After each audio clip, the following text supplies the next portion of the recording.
It's so easy to give up on a player because they don't put out the output that you were expecting, or the output that they have put out has been disappointing, or sometimes they just don't get the reps. So they just kind of leave your mind and you kind of forget about them. But that doesn't mean that those players are worth being forgotten. I have three Browns today that I want to talk about that I think that you should not give up on for 2023. And the first person I want to bring up is Jordan Elliott. And you might be asking, Quincy, you are not a big Jordan Elliott fan. He's not been good for the last couple of years. He has not produced. Defensive tackle play has been some of the worst. Why in the world would you not want to give up on Jordan Elliott? And I think a lot of those points are fair, right? Jordan's resume has not been great, but there are flashes of something there with Jordan, right? Especially once he bulked up and got to 300 plus pounds. I think there's something there that can be unlocked with a coach that has a more defined plan for him. I don't know if Joe Woods was incompetent, right? I wasn't in the building. I don't have enough information to deem somebody incompetent. I know a lot of people feel as if he was incompetent, but I can't just outright say that he was incompetent. But what I can say is I don't think there was a plan for a lot of the defensive tackles that was drafted. Or at least if there was a plan, it wasn't a thoughtful enough plan. And what I mean by this, and why I feel like I'm comfortable enough to come to this determination, is when you watch the Browns defensive tackles play, part of the problem throughout the last 3 years when Joe Woods was here was there wasn't really a consistency of what these players, especially in the interior, were being asked to do. Sometimes some guys were asked to be double team holders, right? Just hold the double team. Sometimes they weren't. Sometimes they brought in somebody special to do that. Like you never got the sense watching the Browns defense in large. Maybe some areas in the secondary, but you really never got a sense watching the Browns defense that there was a plan. And if you need an example of when there is a plan, just look no further than the offense, right? When you watch the Browns offense, there is a plan. Some of y'all don't like the plan, but there is a plan, right? Especially with how they use personnel. When they bring in tackle eligible, it's always James Hudson. It's almost never not James Hudson. If it's anybody else, it's going to be Yodi Freeholt, and that's because James Hudson is not active for the game. But there's a plan there, right? We're going to use James Hudson as tackle eligible. We know that James Hudson's going to be the backup tackle, and when we do bring in James Hudson, it's going to be this way, right? Same thing with running back. Some of y'all don't like the plan, but there is a plan, right? Nick Chubb's going to be used on first and second down. Sometimes when Kareem Hunt comes in, it's going to be on third down. Nick Chubb's not going to be used in third down in certain packages, especially. And then also Kareem Hunt, or whoever the backup running back is going to get a couple drives a game where they're going to get the primary handles, right? Handoffs. That is the plan on offense. And we can go so on and so forth, right? The routes that Amari Cooper's asked to run are very different than the ones that Donovan Peoples-Jones asked to run. Like, there's not a mismatch of responsibilities in different position groups. It's all kind of planned out. Then you circle back to the defense, and what's the plan? John Johnson sometimes plays free safety. Sometimes he doesn't. Sometimes he's in the box. Sometimes there's Grant Delpit in the box. Sometimes that's Ronnie Harrison. Like, what? As long as we kept Ronnie Harrison on the team, can you tell me what Ronnie Harrison's role was on this team? That's exactly the problem I'm talking about, right? What I think Jim Schwartz is going to do is define roles more clearly. And the reason that's important is because that's how players get developed in the NFL, right? It's something I think first-time defensive coordinators tend to overlook because they're worried about the X's and O's and all the superficial stuff that we from the outside looking in judge these coaches by, but not necessarily what's really important with their jobs, right? Like, of course, the X's and O's are important, but football doesn't require a genius in order to have a good defense or offense. It requires competence. And what gives you competence on the defense and offensive side of the ball? It's defined roles.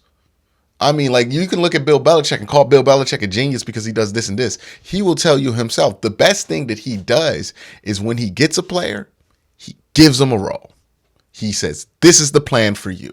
Third down, second down, you're going to blitz in these 5 plays. These are the packages we're going to use you. We're going to move you like this, and this is what we want you to do. They very rarely ever draft somebody and say, hey, let's see.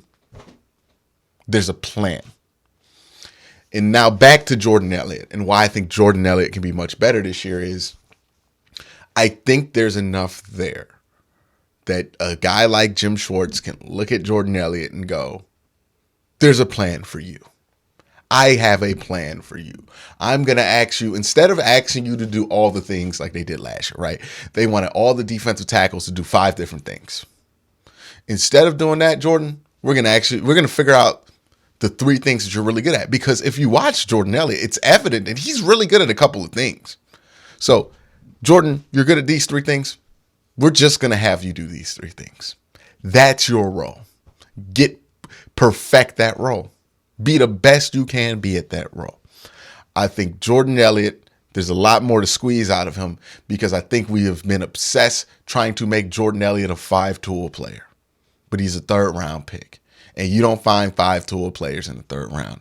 You find 1-tool players in the 1st round. And with players with 1 tool, you gotta teach them how to use that tool. If you spend this proportionate amount of time trying to make somebody a 3-tool, 5-tool player when they really got 1 or 2 tools, then you're wasting time, right? Myles Garrett can do it all. But Myles Garrett, there's one of him, and that's why he went number 1 overall and why he's one of the highest paid edge rushers in the NFL. So don't try to make a bunch of Myles Garretts. You can't do it. It's impossible. What you need to do is make a bunch of role players. Jordan Elliott is somebody I think Jim Schwartz can make a role player out of. The next player I want to talk about is Harrison Bryant. Now, why am I another guy that I complain about during the season a lot, right? Why am I not ready to give up on Harrison Bryant? I think Harrison Bryant has been miscast in his role. Right? On the defensive side, we don't even know who has a role. That's how much of a mess that's been. On the offensive side, there are roles. Sometimes somebody gets miscast. And I think Harrison Bryant has been miscast. I think they drafted Harrison Bryant with the hopes that he was going to get bigger and become a really good blocker, become a really solid number 2 tight end. Kind of similar to what like Hayden Hurst was used like, right? Like that's what they thought. A guy who could receive a little bit, but he's really going to block. He's going to be able to be fullback sometimes. He's going to pick up a couple pounds and he's going to be fine. But what we found with Harrison Bryant is that he's not really going to pick up much weight.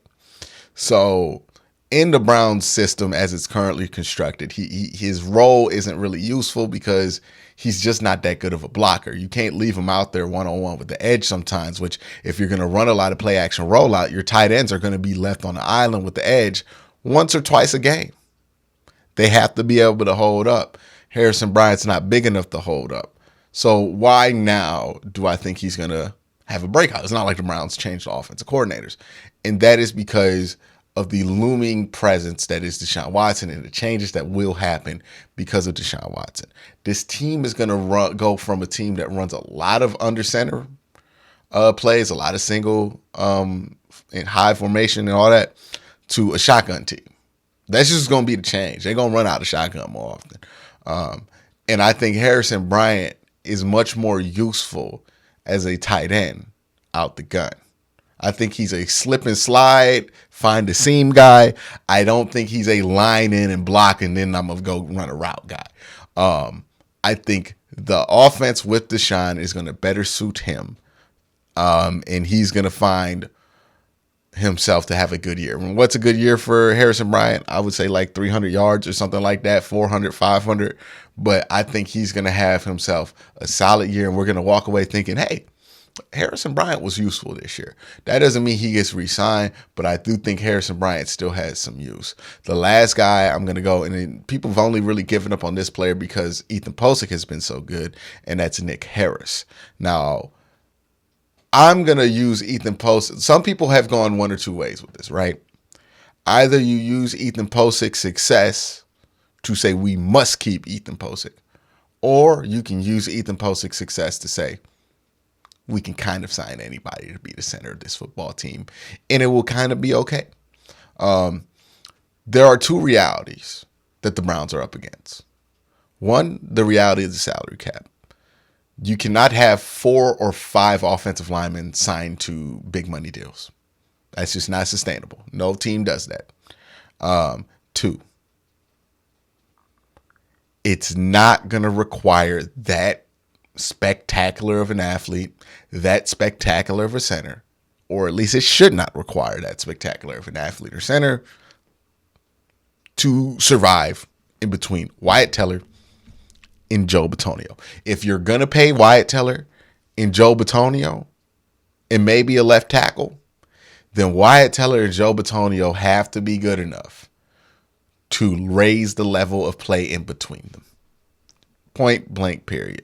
I think Nick Harris will be fine as the center of this team next year. I think a lot of people have given up on him. I think he will be a pleasant surprise next year. Not going to get re-signed again, but he'll be a pleasant surprise next year. That's my thoughts about which Browns that I'm not giving up on. Let me know your thoughts down in the comment section below. Everybody have a great day. Have an even better night.